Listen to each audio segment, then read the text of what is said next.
حسینیت کیا ہے اور یزیدیت کیا ہے، اس کا فیصلہ اگر حضرت حسین رضی اللہ تعالیٰ عنہ سے لے لیا جائے تو ہمارے لیے بہت آسان ہو جائے گا فیصلہ کرنا۔ حضرت حسین رضی اللہ تعالیٰ عنہ ایک موقف لے کے اٹھے تھے، ان کے سامنے حق اور باتیں کھلا ہوا تھا۔ یہ حضرت حسین کے خطبے سے ہی چند باتیں میں پڑھ کے سنا دیتا ہوں۔ انہوں نے خطبہ دیا کربلا کے واقعے سے پہلے۔ ایک تو انہوں نے فرمایا، اے لوگوں، حضور پاک صلی اللہ علیہ وسلم نے ارشاد فرمایا ہے کہ جو شخص کسی ایسے بادشاہ کو دیکھے جو اللہ کے حرام کو حلال سمجھے اور اللہ کے عہد کو توڑ دے اور رسول اللہ صلی اللہ علیہ وسلم کی سنت کی مخالفت کرے اور اللہ کے بندوں کے ساتھ ظلم کا معاملہ کرے، تشدد کا معاملہ کرے، اور جو شخص کسی حکمران کے، کسی بڑے کے ان اعمال کو، افعال کو، چیزوں کو دیکھے اور قول اور فعل سے اور عمل سے اس کی مخالفت نہ کرے تو وہ اس بات کے لیے تیار ہو جائے کہ جہنم کو جس گھڑے میں وہ جائے گا یہ بھی جائے۔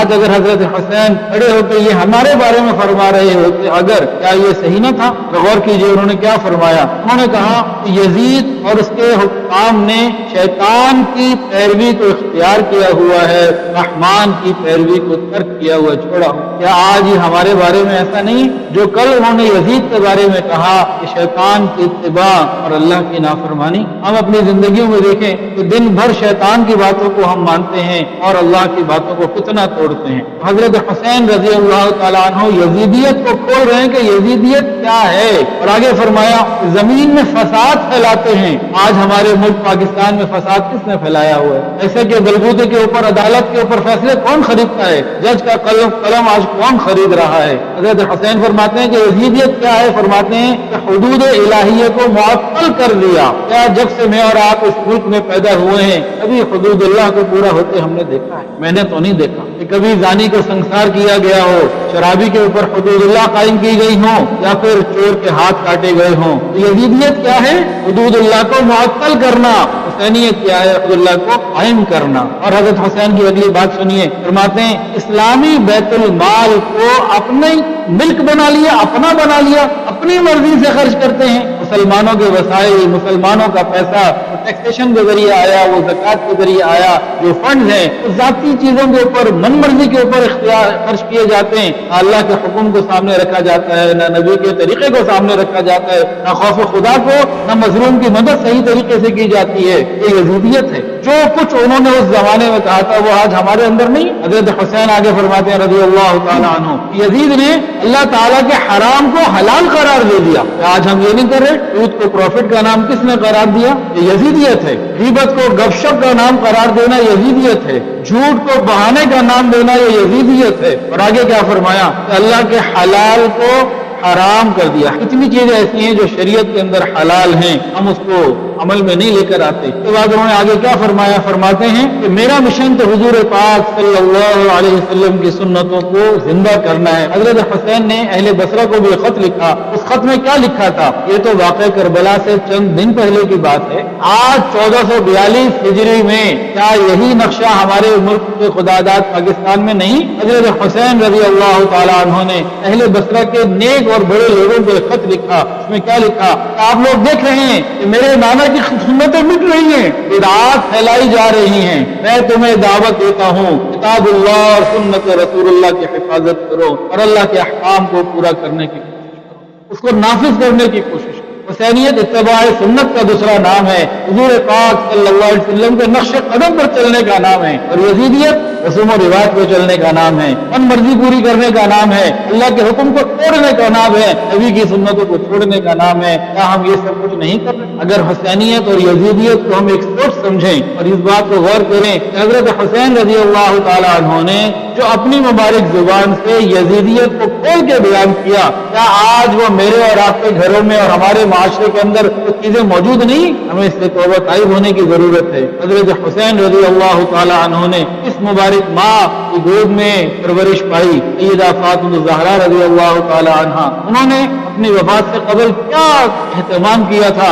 آج نام تو ہماری بچیوں کا بھی فاطمہ ہے، لیکن ہماری گھر کی بچی، بیٹی، بہو، بہن، بیوی یا ماں کہے کہ مجھے بیوی فاطمہ والا پردہ کرنا ہے، یزید ہم پہلے خود بنتے ہیں۔ سوال ہی پیدا نہیں ہوتا کہ نام تمہارا فاطمہ ہو اور بی بی فاطمہ جیسا پردہ تم کر سکو۔ حضرت فاطمہ رضی اللہ تعالی عنہا، ان کو ایک خوف تھا کہ جب وفات کے بعد جنازے جاتے ہیں تو کہیں ایسا نہ ہو کہ ان کا قد کاٹ یہ ظاہر ہو جائے۔ انہوں نے اس کا اہتمام کیا اور لوگوں سے کہا، ان کو کسی نے بتایا کہ حبشہ کے اندر ایسا معاملہ ہوتا ہے کہ جب کسی کے میت کو لے جاتے ہیں تو پہلے میت ہوتی ہے، اس کے اوپر کچھ جھاڑیاں رکھ دیتے ہیں، کوئی اس طرح کی چیزیں رکھ دیتے ہیں، پھر کپڑا وغیرہ رکھتے ہیں، تو جسم کی حیت معلوم نہیں ہوتی۔ انہوں نے اپنی زندگی میں کہا پریکٹیکلی کر کے دکھاؤ، کر کے دکھایا گیا، فرمایا کہ ہاں مجھے اسی طرح لے کے جانا۔ اور دوسری ان کی خواہش یہ تھی کہ رات کے وقت میرا جنازہ لے کے جانا، نہ تو کسی کو یہ معلوم ہو سکے کہ نبی کی بیٹی کا جسم کی حیت میں بھی معلوم نہ ہو، اندھیرے میں لے جانا تاکہ مکمل اور خوب پردہ ہو سکے۔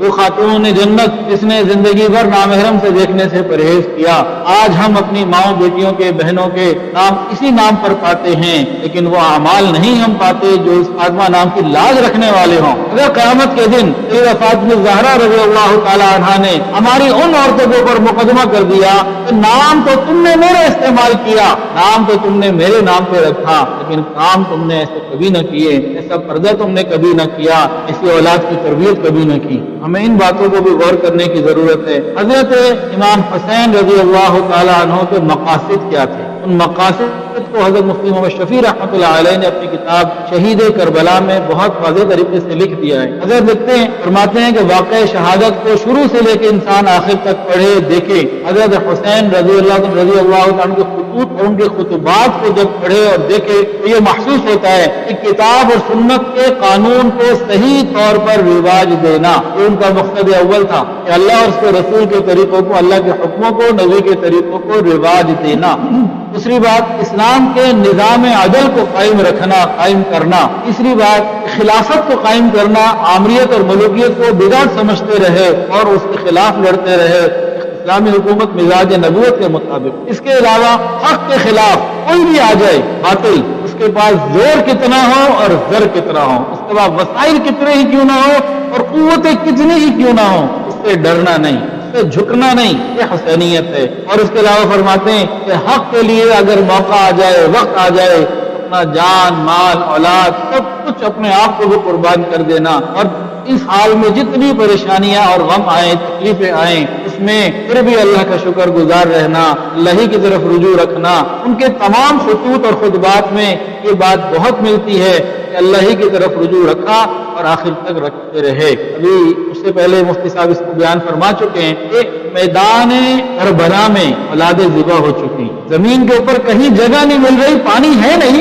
تیمم کرنا ہے، صاف زمین پاک نہیں مل رہی، تو کسی طریقے سے سورج دیکھنا غروب ہونے والا ہے تو وضو کر کے نماز ادا کر لے۔ تھوڑا دور جا کے ایک ایسی جگہ صاف نظر آئی جہاں وہ 2 دفعہ ہاتھ مار کے تیمم کرتے، انہوں نے تلواروں کی چھاؤں میں اور تیروں کی بوچھاڑ میں نماز ادا کر کے پیغام دے دیا کہ حسینیت یہ ہے کہ جان جاتی ہے جائے، اللہ کا حکم قربان نہ ہو، اللہ تعالیٰ کے حکم پر ہم قربان ہو جائیں۔ اور یزیدیت یہ ہے کہ اپنی من مرضی کی زندگی گزارو، اللہ کے حکم کو بھی توڑو اور نبی کی سنتوں کو چھوڑو۔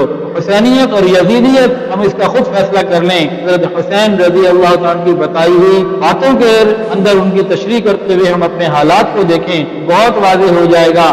اگر آج حضرت حسین رضی اللہ تعالیٰ عنہ آئیں اور ہم جیسے لوگ ان کے سامنے ہوں، ان کی باتیں کیا ہوں؟ جزاک اللہ۔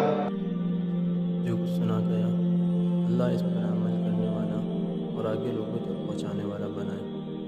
مزید اصلاحی بیانات کے لیے ہمارا یوٹیوب چینل ایمان و یقین کو سبسکرائب کریں۔ جزاک اللہ۔